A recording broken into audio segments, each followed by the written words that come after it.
பிரியமானவர்களே, இயேசு கிறிஸ்துவின் நாமத்தில் அன்பின் வாழ்த்துக்கள்.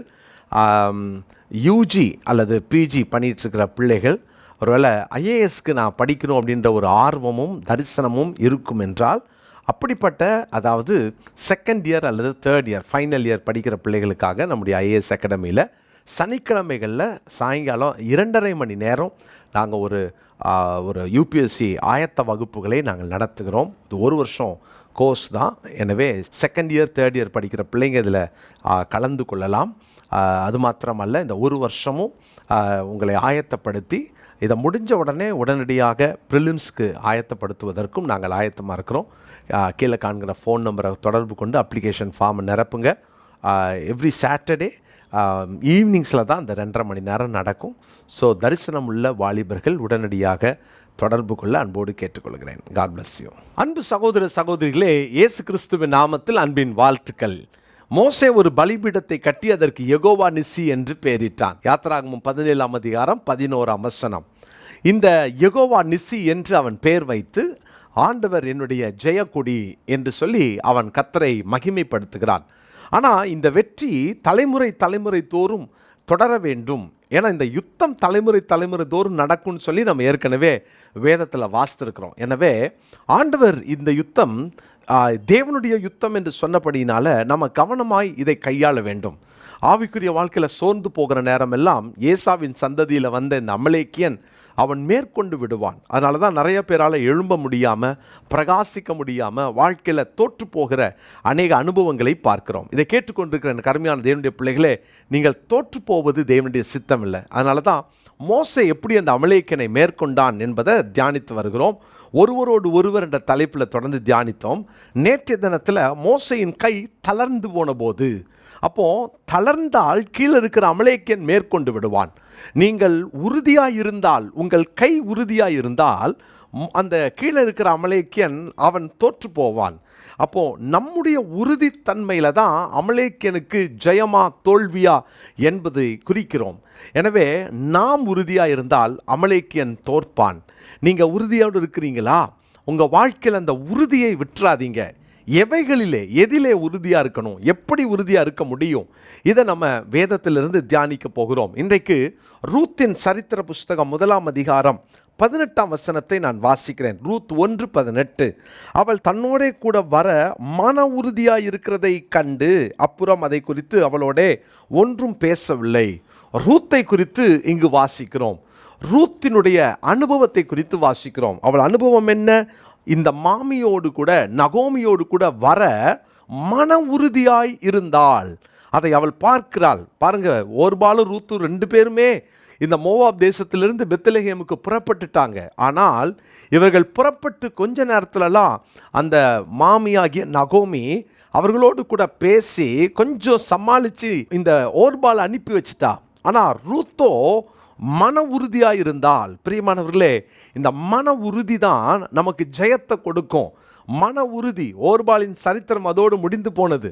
ஓர்பாலை குறித்து அதுக்கப்புறம் நம்ம எங்கேயும் படிக்க முடியாது. ஆனால் ரூத்தினுடைய வாழ்க்கையை பாருங்க. 10 தலைமுறை ஆனாலும் இந்த மோவாபியரும் அம்மோனியரும் தேவனுடைய ஆலயத்துக்குள்ளே பிரவேசிக்க கூடாதுன்னு தேவனால் தடை விதிக்கப்பட்ட இந்த பெண், இந்த சந்ததியை சார்ந்த இந்த ரூத் இயேசு கிறிஸ்துவின் வம்ச வரலாறு பட்டியலில் இடம் பெற்று விட்டாள். மன உறுதி. அவளுக்கு எதிராக வந்த சேலஞ்சஸ் எல்லாத்துலேயும் அவள் ஜெயிச்சிட்டா. அருமையான தேவனுடைய பிள்ளைகளே, உங்கள் வாழ்க்கையில் நான் நேற்றே சொன்னேன், ஒவ்வொரு நாளும் சேலஞ்சஸ் வரும், ஒவ்வொரு நாளும் போராட்டம் வரும், ஒவ்வொரு நாளும் இந்த அமலேக்கிய நீங்கள் எப்போ சோர்ந்து போவீங்க, எப்போ தாக்கலாம், எந்த பக்கம் இருந்து தாக்கலாம், எப்படி உங்களை கீழே மடங்கடிக்கலாம், எப்படி நீங்கள் விழுவீங்க, எப்படி உங்களை வெட்கப்படுத்தலான்னு சொல்லி அவன் சுற்றி தெரிந்து கொண்டிருக்கிறான். அப்போ உங்களுக்குள்ள இருக்கிற அந்த மன உறுதி மிக மிக அவசியம். மன உறுதியோடு இருக்கிறீங்களா? மன உறுதியோடு கூட உங்கள் வாழ்க்கை ஓடிக்கிட்டு இருக்குதா? யோசித்து பாருங்களேன். ஜனவரி 1ஆம் தேதி மன உறுதியோடு நிறைய பேர் நான் இப்படி இருப்பேன் அப்படி இருப்பேன் அப்படின்னு நிறைய தீர்மானங்கள் எல்லாம் எடுத்திருக்கலாம். மன உறுதியோடு சில தீர்மானங்களை நீங்கள் எடுத்து நீங்கள் அதில் நிற்க முடியாமல் போராடி விழுந்து போயிருக்கலாம். ஓர்பாலை போல நீங்க பின்வாங்கி போயிருக்கலாம். ஆனால் ரூத்தோ மன உறுதியாய் இருந்தாள். மன உறுதி. சங்கீதங்களின் புஸ்தகம் 112 சங்கீதம் 8வது வசனத்தை நான் படிக்கிறேன். அவன் இருதயம் உறுதியாயிருக்கும், அவன் தன் சத்துருக்களின் சரி கட்டுதலை காணும் மட்டும் பயப்படாதிருப்பான். இதுதான் அந்த மோசேக்கு நடந்தது. அவனுக்கு உறுதித்தன்மை. ஆரோனும் ஊரும் மோசேயின் கைகளை பிடித்து அவன் உறுதியாய் இருப்பதற்கு உதவி செய்தார்கள். கர்த்தருடைய பிள்ளைகளே, உங்களுடைய தீர்மானத்தில் மன உறுதியாயிருங்கள். எடுத்த தீர்மானத்தில் ஒரு நாளும் விட்டுறாதீங்க. சத்துருக்களின் சரி கட்டுதலை பார்க்கணுமா, அமலேக்கன் தோற்கிறத நீங்கள் பார்க்கணுமா, மன உறுதியாருங்க, மன உறுதியாருங்க. பாருங்க, இதே அமலேக்கன் தான் ஆமான். இந்த ஆமான் என்ற இந்த துஷ்டனாகிய இந்த ஆமான், அவன் எவ்வளவு விரோதமாய் எழுந்து அந்த யூதர்களை சங்கரிக்க நினைத்த போது இந்த எஸ்தர் ராஜாத்திக்குள்ள இருந்த மன உறுதி இருக்கு பாருங்களேன். நானும் என் தாதிமாரும் உபவாசம் பண்ணுவோம், நீங்களும் போய் உபவாசம் பண்ணுங்க, நாங்கள் உபவாசத்தை முடித்து ராஜான் இடத்துல பிரவேசிப்பேன், அனுமதி கிடைக்கலையோ கிடைச்சதோ நாங்கள் பிரவேசிப்போம், செத்தாலும் சாகிறேன். மன உறுதி, மன உறுதி. ரூத்தின் சரித்திர புஸ்தகம் அந்த 1ஆம் அதிகாரத்தில் இந்த ரூத்துக்குள்ள இருந்த அந்த மன உறுதியை பார்த்தீங்களா? அவர் சொல்ற சில வார்த்தைகளை பாருங்களேன். மன உறுதி என்ன தெரியுமா? செத்தா கூட நான் செய்ய மாட்டேன். இதுதான் மன உறுதி. நான் செத்தாலும் சாகிறேன். மன உறுதி. சில நேரம் செத்தா கூட அவங்க மூஞ்சில முழிக்க மாட்டேன், செத்தா கூட அவங்கள மன்னிக்க மாட்டேன், செத்தா கூட அவங்கள ஏற்க மாட்டேன், செத்தா கூட அவங்க வீட்டு வாசப்படி மிதிக்க மாட்டேன்லாம் நம்ம மன உறுதி வச்சிருக்கோம்ல.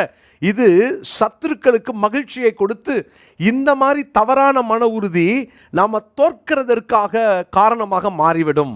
ஆனால் நம்ம வாழ்க்கையில் நமக்குள்ள இருக்கிற நல்ல மன உறுதி, நல்ல தீர்மானங்களில் எடுக்கிற நல்ல மன உறுதி இன்னைக்கு நமக்கு தேவை. பிரியமானவர்களே, ரூத்தின் சரித்திர புஸ்தகம் 1:17 பாருங்களேன்.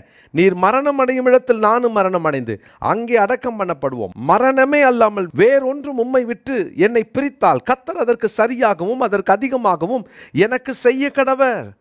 நான் உம்மை பின்பற்றுவேன். மரணம் தான் பிரிக்கும், நான் உம்மை பின்பற்றுவேன். உம்முடைய தேவன் என்னுடைய தேவன், உம்முடைய ஜனம் என்னுடைய ஜனம், எல்லாம் தைரியமாக சொல்கிறான். மன உறுதி. கர்த்தருடைய பிள்ளைகளே, எடுத்த தீர்மானத்தில் மன உறுதியாக இருங்க. தளர்ந்து போதோ, அடிக்கடி உங்கள் கை சோர்ந்து போகுதோ, ஜப நண்பர்களோடு கூட இணைந்து கொள்ளுங்கள். நல்ல ஜெபம் பண்ணுங்க. டெய்லி ஜபத்தில் கலந்து கொள்ளுங்க. இந்த கார்ப்பரேட் ப்ரேயர் ரொம்ப முக்கியம். ஒருவருக்காக ஒருவர் ஜெபிக்கிற ஜபம் முக்கியம். அதனால தான் அதிகாலையில் 5:30லேருந்து 6:30 நம்ம ஜபம் வச்சுருக்கிறோம். அந்த ஜபத்தில் கலந்து கொள்ளுங்க. ப்ரேயர் ரொம்ப முக்கியம். ப்ரேயர் ஃப்ரெண்ட்ஸை தேர்ந்தெடுங்க. பர்சனல் ப்ரேயர் ரொம்ப முக்கியம். அதே நேரத்தில் கூட்டு ஜபமும் அவசியம். சேர்ந்து ஜபிக்கிற ஜபம் அவசியம். கர்த்தர் மன உறுதியாக இருக்க கிருபை தருவாராக. இந்த அமலேக்கியன், உங்கள் வாழ்க்கையோடு போராடுகிற அமலேக்கியன் தோற்று போவானாக. இதுவரைக்கும் உங்கள் உறுதித்தன்மையில் விழுந்திருந்தா இன்னைக்கு தைரியமாக தீர்மானம் எடுங்க. தானியேலை போல இருதயத்தில் தீர்மானம் எடுங்க. கர்த்தர் உங்கள் மன உறுதியை கனப்படுத்துவார். ஜெபம் பண்ணலாமா? நல்ல தகப்பனே, மன உறுதியோடு நிற்க எங்களுக்கு கிருபை தாங்க. மன உறுதியை விட்டு நாங்கள் ஒரு நாளும் வழி விலகிறாமல், ஆண்டவரே, நாங்கள் தளர்ந்து விடாமல் கவனமாக இருக்க கிருபை தாங்க. இயேசுவின் நாமத்தில் ஜெபிக்கிறோம் பிதாவே, ஆமென். இந்த நாளினுடைய மனப்பாட வசனத்தை குறித்து கொள்ளுங்கள். சங்கீதங்களின் புஸ்தகம் 112:8. சங்கீதம் 112:8 வசனத்தை இந்த நாளினுடைய மனப்பாட பகுதியாய் குறித்து கொள்வோம். சங்கீதம் 112:8. அவன் இருதயம் உறுதியாய் இருக்கும், அவன் தன் சத்துருக்களின் சரி கட்டுதலை காணும் மட்டும் பயப்படாதிருப்பான். God bless you. அன்பு சகோதர சகோதரிகளே, நம்முடைய விங்ஸ் ஆஃப் விக்டரி என்ற இந்த சமூக அறக்கட்டளைக்கு அநேகர் கொடுத்து உதவுகிறீர்கள். மிகுந்த சந்தோஷம். ஆனால் இனி தேவனுடைய பிள்ளைகளே, இப்படி ட்ரஸ்ட்டுக்கு நீங்கள் கொடுக்கும்போது கண்டிப்பாக உங்கள் பேன் கார்டையும் உங்களுடைய ஆதாரையும் தயவுசெய்து உடனே நீங்கள் கீழே காண்கிற இந்த ஃபோன் நம்பருக்கு வாட்ஸ்அப் மூலமாக நீங்கள் அனுப்புனா போதும். அதை ஞாபகம் வைத்துக்கொள்ளுங்கள். நீங்கள் எவ்வளவு காணிக்க அனுப்புனாலும் அந்த விங்ஸ் ஆஃப் விக்டரி டயாலிசிஸ் சென்டருக்கு நீங்கள் கொடுத்துட்டு இருந்தாலும், நான் போன வருஷம் கொடுத்ததில் ஒரு 28-30 பேர் எங்களுக்கு யாருன்னே தெரியல. அதனால் தயவுசெய்து அப்படி நான் கொடுத்தேன் பிரதர் 2022-23 நான் கொடுத்துருக்குறேன் அப்படின்னா உடனடியாக உங்களுடைய பேன் கார்டையும் ஆதார் கார்டையும் வைங்க. ஏன்னா இப்போது இருக்கிற அரசாங்க சட்டப்படி இப்படி பேன் கார்டு அட்டாச் பண்ணலை நம்ம ஐடி ஃபைல் பண்ணும்போது அப்படின்னா அவங்க என்ன சொல்கிறாங்கன்னா, நம்முடைய இந்த ட்ரஸ்ட் ரிஜிஸ்ட்ரேஷனே கூட நாங்கள் கேன்சல் பண்ணிடுவோன்னு சொல்கிறாங்க. எனவே அதாவது இந்தியர்கள் தான் இதற்கு கொடுக்கிறார்கள் அப்படின்றதற்கு அடையாளமாக இந்த பேன் கார்டை வைக்க சொல்கிறாங்க. அட்ரஸ் ப்ரூஃபுக்கு ஆதார் கார்டு வைக்கணும். எனவே நீங்கள் ஏற்கனவே கொடுத்தவங்களாக இருந்தீங்கன்னா தயவுசெய்து அதை செக் பண்ணிக்கோங்க. எங்களுக்கு உடனடியாக அதை அனுப்பி வையுங்கள். நீங்கள் எங்களுக்கு செய்கிற பெரிய உதவி. நல்ல ஜோம் பண்ணுங்க. இப்படிப்பட்ட சட்டத்திட்டங்கள் எல்லாம் சீக்கிரம் மாற்றி அமைக்கப்பட்டு இப்படிப்பட்ட சமூக பணிகள் எல்லாம் தடையில்லாமல் நடக்கணும்னு சொல்லி ஜோம் பண்ணிக்கோங்க. God bless you. பிரியமானவர்களே, அன்பின் வாழ்த்துக்கள். விங்ஸ் ஆஃப் விக்டரி ஐஏஎஸ் அகாடமியினுடைய 2024-25 ஆண்டிற்கான சேர்க்கை நடைபெற்று வருகிறது. தரிசனமுள்ள, ஆர்வமுள்ள, நானும் ஐஏஎஸ் ஐபிஎஸ் ஆகணுன்ற அப்படிப்பட்ட தரிசனமுள்ள இளைஞர்களை நாங்கள் அன்போடு அழைக்கிறோம். நீங்கள் ஒருவேளை யூஜிஓ பிஜிஓ முடித்திருப்பீர்கள் என்று சொன்னால், இதற்காக ஆயத்தப்பட்டு கொண்டிருப்பீர்கள் என்று சொன்னால், உடனே கீழே காண்கிற ஃபோன் நம்பர் மூலமாக நீங்கள் தொடர்பு கொண்டு உங்களுடைய அப்ளிகேஷனை வாங்கி உடனடியாக நீங்கள் அனுப்பலாம். ட்ரைப்ஸுக்கு முழுவதுமாக நாங்கள் இலவசமாக கொடுக்குறோம். எனவே பழங்குடியினரை சார்ந்த பிள்ளைகளாக இருப்பார்கள் என்றால் அவர்களுக்கு நாங்கள் இலவசமாக இந்த பயிற்சியை கொடுக்க விரும்புகிறோம். என்ட்ரிவில் அவுட்ஸ்டாண்டிங்காக பெர்ஃபார்ம் பண்ணுற மாணவர்களுக்கும் முற்றிலுமாக இலவசமாக நாங்கள் இதை கொடுக்கவிருக்கிறோம். ஹாஸ்டல் ஃபெசிலிட்டி உண்டு. சிறந்த ஃபேக்கல்ட்டிஸை நாங்கள் இந்த வருஷம் ஒழுங்கு செய்திருக்கிறோம். எனவே வாருங்கள், பயனடையுங்கள். தேசத்தில் ஆண்டவர் பெரிய யோசேப்புகளையும் தானியேல்களையும் எழுப்பி இந்திய தேசத்திற்கு நீங்கள் ஆசீர்வாதமாக இருக்க உங்களுக்கும் ஆண்டவர் அந்த கிருபைகளை தருவாராக. God bless you.